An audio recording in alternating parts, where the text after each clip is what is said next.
Hello everybody, welcome back to the HardReset.Info channel. In today's video, I'll show you how to fix battery percentage not showing on your Samsung S23 FE.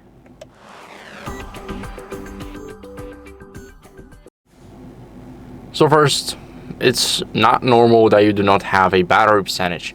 So what we're going to do first is restart the device to reset the battery sensor, then the issue should be fixed. We're going to press the power button, the volume down button, and here we're going to press restart and tap again to restart the device. Now it's restarting, so I'll see you guys in a second once it's done.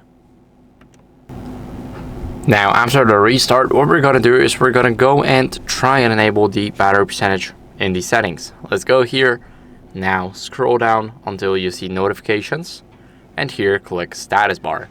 Now here you have show battery percentage. Once we enable it, we should have our battery. But if we still do not have it, what we want to do is we want to use some alternatives. So this is very important. We're going to go over to the Play Store, and in the Play Store we're going to download the battery widget.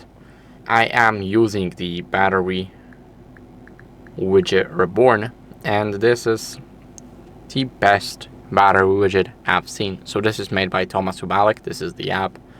We're going to click install, and I've been using it for a couple of months, and so far it's the best one, as I've said. Now as you guys can see, it's downloading, and once it installs, we're going to hop right into the app. Here we're going to press start manually.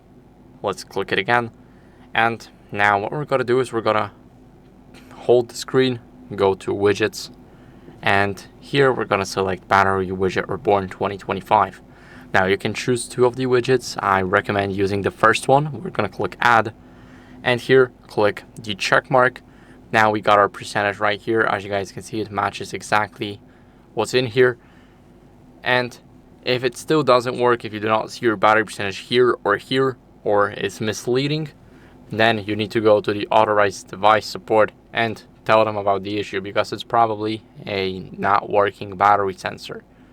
So that's it for the video. I hope it was helpful. If it was, then leave a like, subscription, and a comment, and I'll see you in the next one. Bye.